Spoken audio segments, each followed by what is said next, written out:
Assalamualaikum warahmatullahi wabarakatuh. Waalaikumsalam warahmatullahi wabarakatuh. Bismillahirrahmanirrahim. Alhamdulillahirabbil alamin.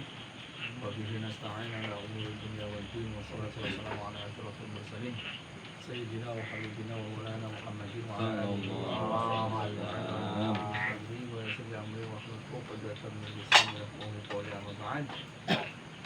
Yang saya hormati beliau Bapak Qayyumuddin Ustaz Zainul Arifan Santoso selaku Qayyim di RW 5, yang saya hormati Pak Ustaz Komisi itu, kemudian pengurus RW ada Pak Ari, Pak Dani, Pak Wahyudin, Pak Aris, ya, pengurus RW, Pak Ginto, kemudian para sesepuh, konten Pak Arsum, dari Kesepuan, Ketua KTS juga, kemudian ada Pak Suhad, Pak Warno, kemudian beliau Pak Aris juga haji sepuh kita ya di Alikesi. Kemudian tamu kita ya, tamu agung, alhamdulillah beliau bisa bergabung bersama kita, Bapak Mukdor ya, termasuk orang yang sangat peduli dengan lingkungan Alikesi, walaupun secara fisik beliau berada di seberang ya, tapi hati itu selalu menyatu dengan Alikesi ya. Paris Panjapa Ya. Dan sampai kemarin masjid mau menyelesaikan saja, ini ada pasir anggur semua. Wah, itu luar biasa ya, alhamdulillah. Tadi barusan ya bisa saya tanya Pak Koyim, beliau minta supaya saya menjelaskan tentang waris ya. Saya mau nolak beliau atasan saya, begitu kan ya Pak Koyim. Ya sampai nawal ta'ala ya, saya mendengarkan dan juga menaati apa yang disampaikan beliau, walaupun nanti saya akan menyampaikan mukodimahnya saja, karena pembahasan ilmu waris itu tidak cukup dibahas hanya 1 jam, setengah jam. Dulu waktu saya belajar ilmu waris itu 3 tahun baru mudeng. 3 tahun baru mudeng. Memang ilmu waris itu ilmu yang akan dicabut oleh Allah. Kali pertama ilmu yang akan dicabut oleh Allah SWT. Jadi panjenengan kan belajar banyak ilmu ya. Itu ilmu yang akan dicabut oleh Allah pertama kali itu ilmu waris. Ilmu waris itu nama lain dari ilmu waris itu ilmu faraid ya. Ilmu faraid itu ilmu yang sulit, ilmu yang rumit, itu waktu untuk mempelajari ilmu waris. Tapi insya Allah untuk malam ini kita akan saya akan menjelaskan sesingkat-singkatnya. Kemudian yang akan saya jelaskan juga mukadimah dari ilmu waris supaya menambah wawasan kita semua.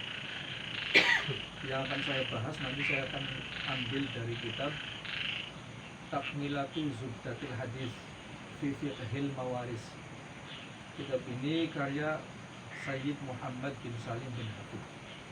Panjenengan kalau dengar ulama sekarang ya, namanya Al-Habib Umar bin Hafid. Dengar apa ya? Habib Umar. Beliau itu putra dari pengarang kitab ini.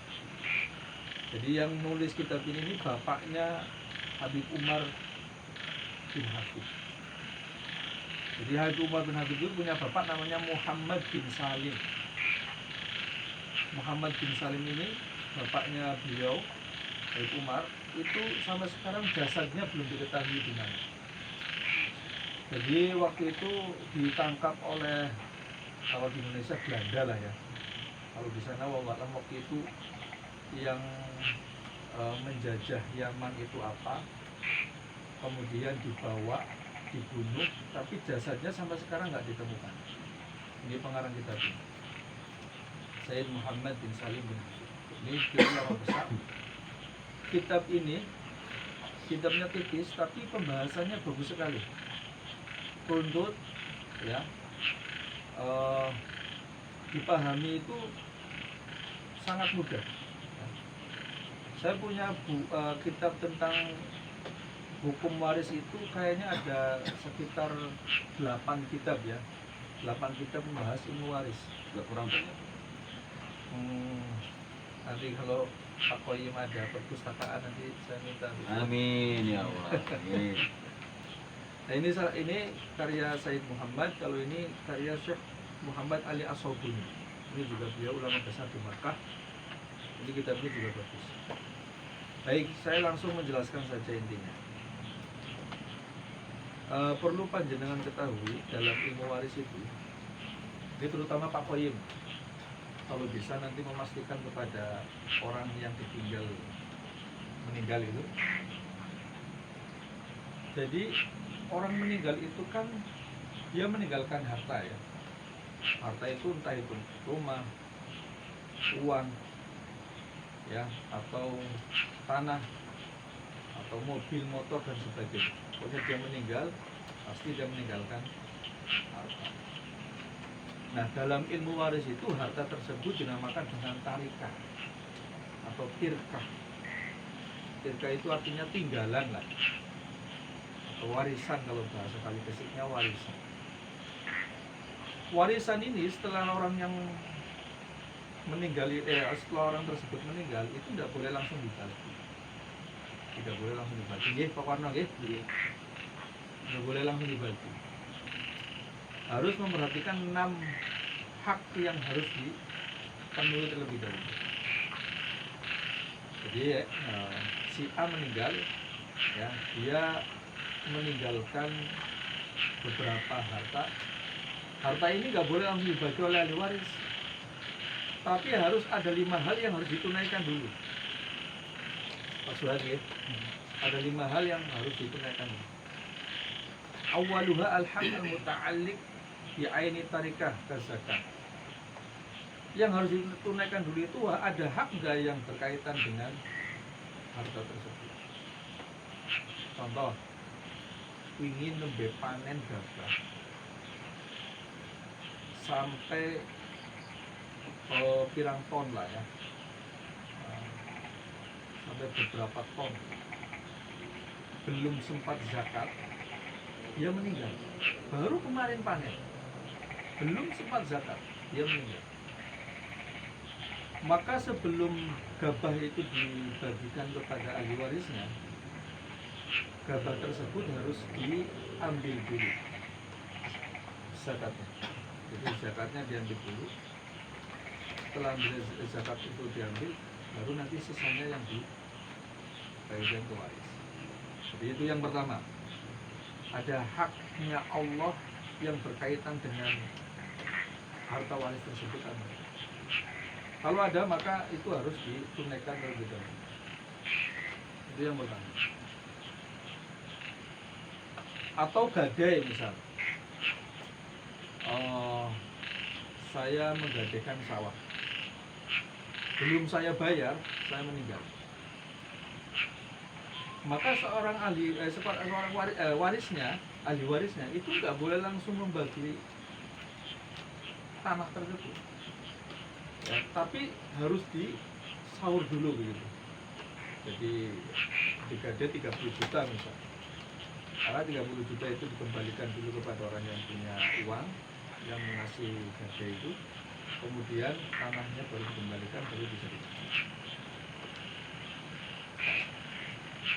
Nah, itu yang pertama. Kemudian yang kedua, harus diambil untuk pemulasaraan jenazah. Nah, itu harus diambil dari harta peninggalan mayit. Jadi yang kafan, kalau di Jakarta makam saja harus bayar, nggak kayak di Kali Kesik ya, gratis nih, gratis. Kalau pamongdor di Bandung kumaha? Alhamdulillah gratis ya Pak. Gratis nih. Ya tapi kan bayar iuran 1 tahun. Oh, iuran setiap bulannya apa? Ya per tahun. Per tahun. Ya, kalau di Jakarta harus bayar. Nah, itu harus diambil dari harta peninggalan itu. Diambil, dan pemulasarannya itu harus bil ma'ruf. Bil ma'ruf itu yang umum, yang layak. Jangan sampai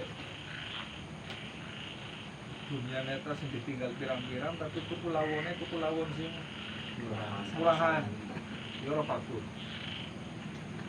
Jadi diambil harta itu diambil untuk ngurusi jenazah, tapi dengan pengurusan yang layak lah maksudnya. Jadi layak, patut, ya, orang sembarangan lah. Berapa sih ngurusi jenazah sampai ngubur itu berapa uangnya? Itu diambil. Nah, setelah itu kecuali kalau istrinya orang kaya, jadi ada seorang istri orang yang kaya nih, dia meninggal.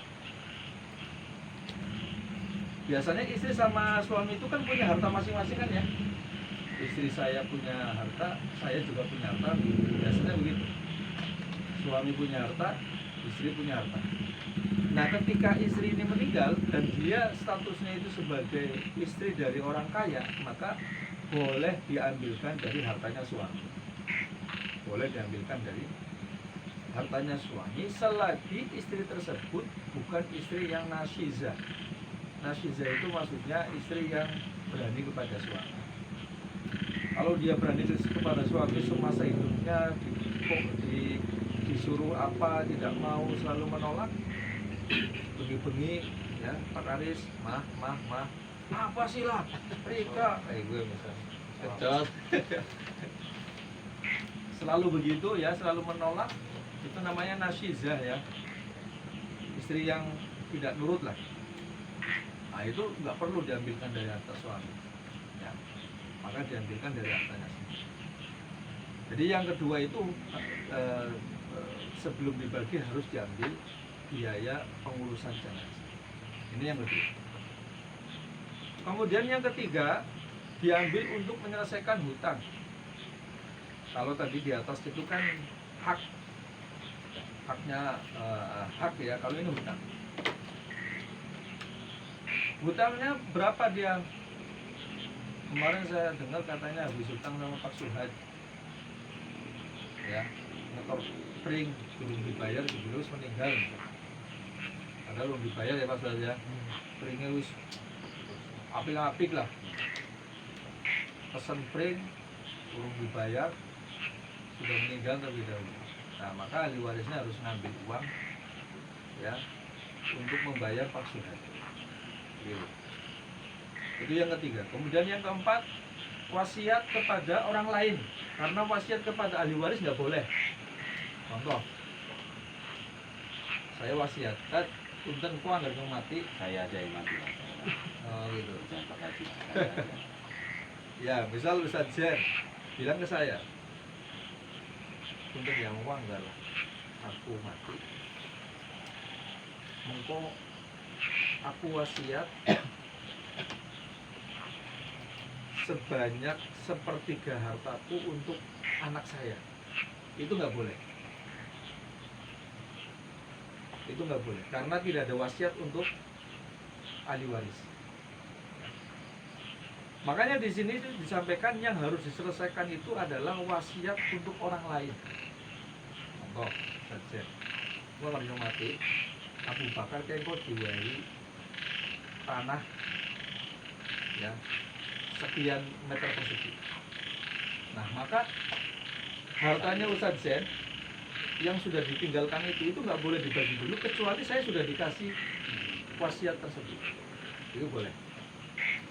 Dan wasiat kepada orang lain itu tidak boleh lebih dari 1/3 harta. Nggak boleh. Misal harta saya punya tanah, saya punya harta cuma tanah tok, tanahnya 100 meter persegi misal ini, Kami gampang.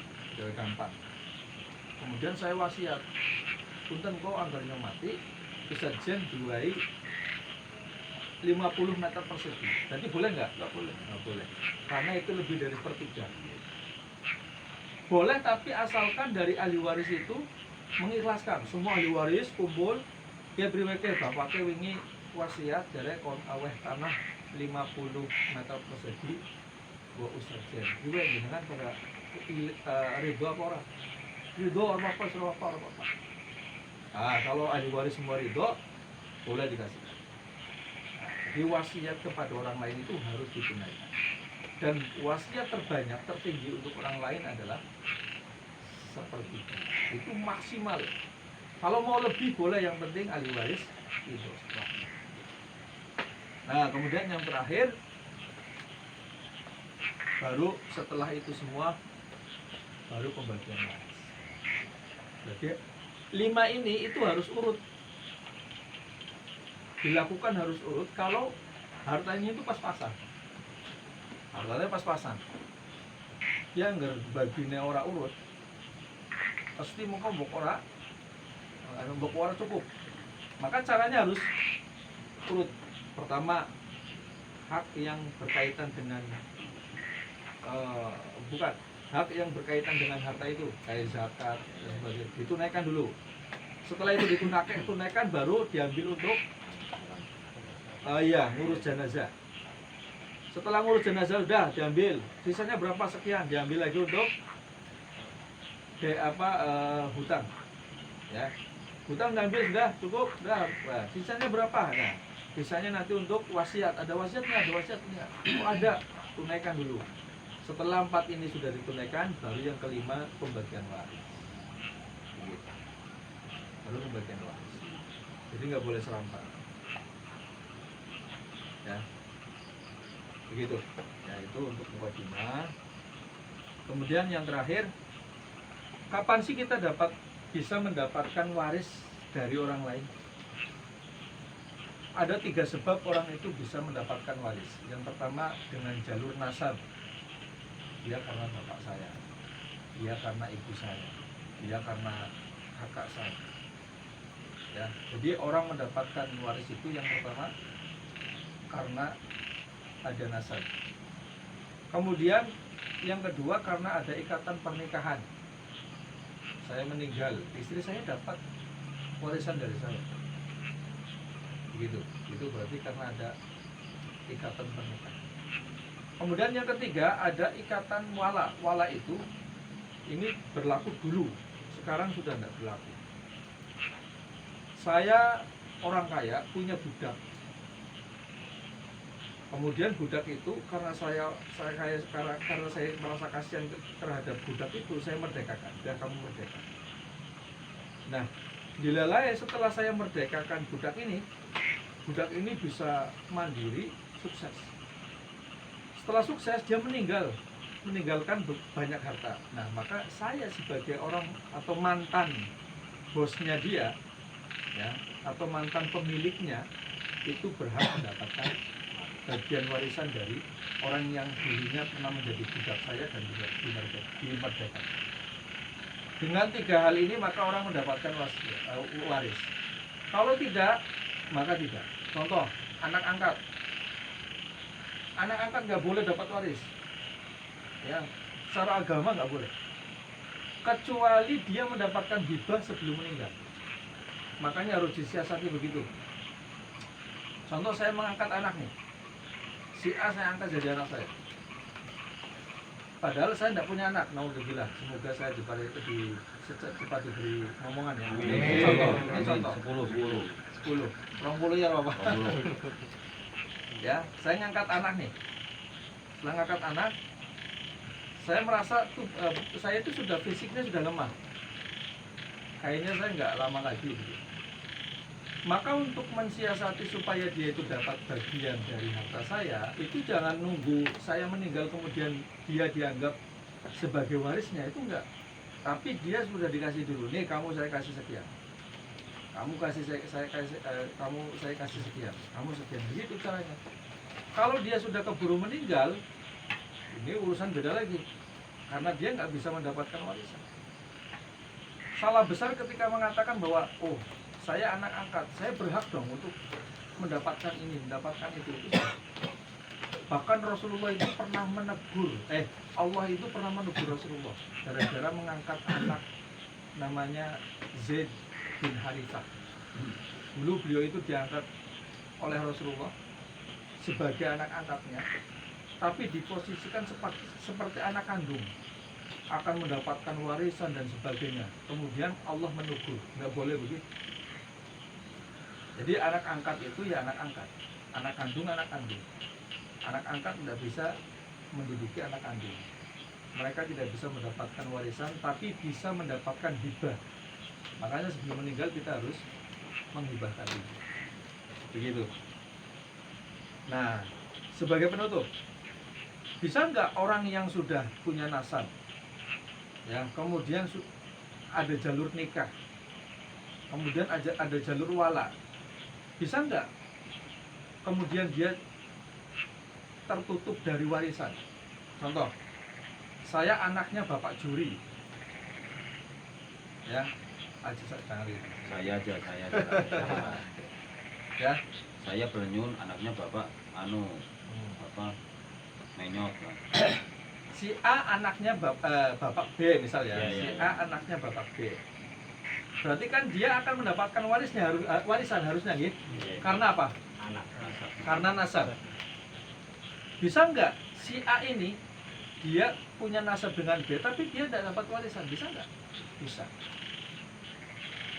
Karena apa? Karena 3 hal. Karena apa? 3 hal. Yang pertama karena membunuh. Dan pembunuhan itu dengan berbagai jenis. Contoh, si B ini dia hartanya banyak, si A ini anaknya dia pengen menguasai, kemudian dibunuh. Justru setelah dia dibunuh secara syariat dia tidak dapat apapun, sama sekali tidak dapat.